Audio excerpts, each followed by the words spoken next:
Teman-teman, yuk kita pelajari lagi materi tentang kerajinan. Kemarin kan kita sudah bagi-bagi tugas. Kita membuat untuk mengumpulkan informasi terkait bahan, alat yang digunakan, dan cara atau teknik membuatnya. Nah, bagaimana? Sudah dapat informasinya belum? Kalau saya mendapat informasi tentang kerajinan tanah liat. Kerajinan tanah liat, bahannya tanah liat yang disebut gerabah.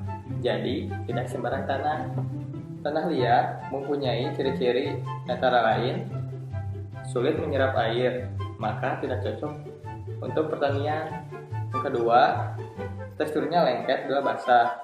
Yang ketiga, butiran tanahnya halus. Lalu untuk kerajinan, sebaiknya dibakar dengan suhu tinggi. Alat-alat yang dipakai diantaranya yaitu alat putar, alat potong, alat cetak, dan bucir. Teknik membuatnya diantaranya pijat tekan, pilin, lempengan, cetak, dan putar. Prosesnya harus ada pengeringan atau pembakaran hingga keras, bahkan bisa sampai menjadi keramik. Kalau saya mengumpulkan informasi mengenai kerajinan bambu, tentu saja bahan yang dipakai adalah bambu.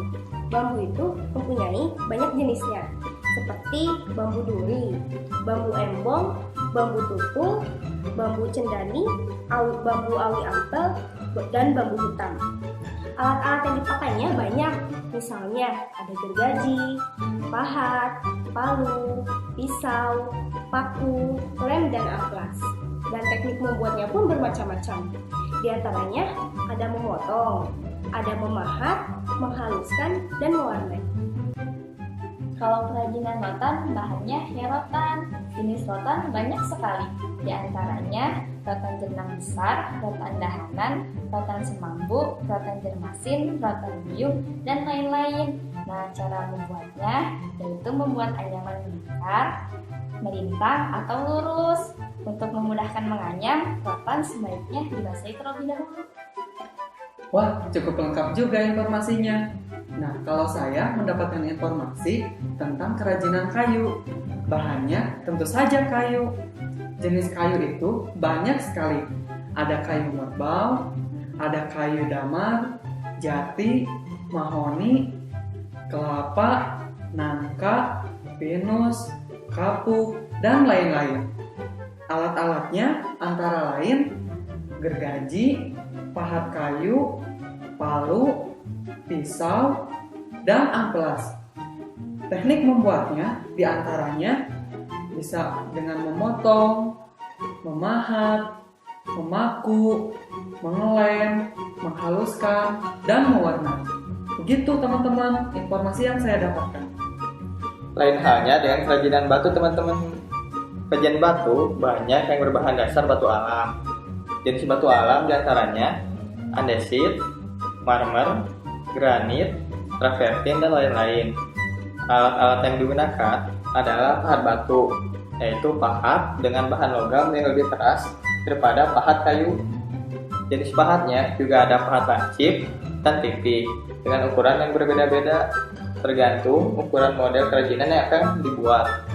Tekniknya adalah dengan memahat, namun perlu tenaga yang lebih besar daripada memahat kerajinan kayu. Ada lagi alat yang disebut slab untuk memotong. Lalu ada gerinda dan amplas untuk menghaluskan. Itu teman-teman informasi yang saya tangkap. Oke, saya sudah himpun dan catat informasi tentang kerajinan serat alam yang kita amati kemarin.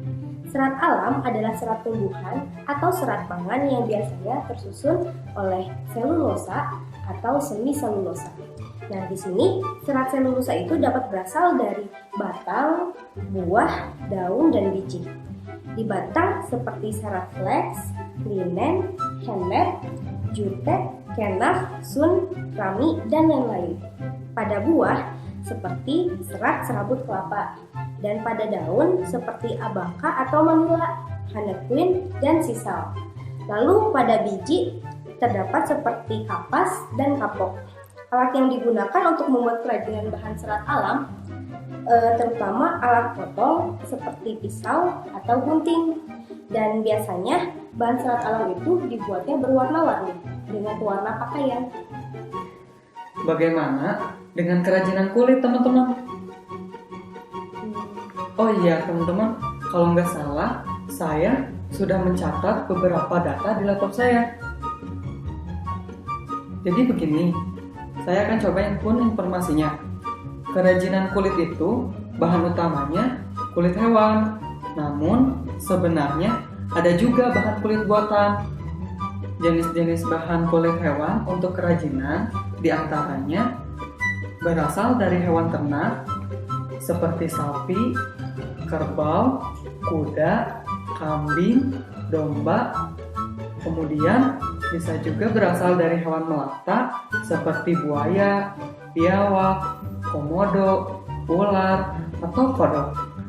Atau bisa juga berasal dari hewan air seperti ikan pari, ikan kakap, atau ikan tuna. Kemudian hewan liar seperti gajah atau harimau. Alat-alat yang digunakannya antara lain alat potong seperti pisau atau gunting. Kemudian kita juga bisa menggunakan alat jahit, yaitu mesin jahit. Caranya, kita membuat pola terlebih dahulu, kemudian memotong sesuai pola, lalu kita jahit. Itu informasi yang saya dapat. Gimana teman-teman? Yang belum apa ya? Oh ya, logam. Oke, saya punya nih informasi tentang kerajinan logam. Jenis-jenis logam untuk kerajinan juga banyak teman-teman, antara lain aluminium, tembaga, emas, besi, timbal, magnesium, nikel, perak, timah, dan lain-lain. Nah, alat-alat yang diperlukannya adalah cetakan. Cetakan itu biasanya terbuat dari pasir.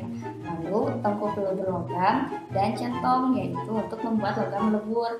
Lalu alat lainnya adalah alat pukul seperti metil untuk meratakan logam dan kikir atau gerinda untuk menghaluskan logamnya. Nah, itu tadi tentang kerajinan logam teman-teman. Sebagai informasi awal, saya rasa cukup, namun dapat kita lengkapi dengan hal-hal lainnya. Ya, setuju. Informasi lainnya dapat kita cari dari buku atau internet. Bagaimana? Setuju. Setuju.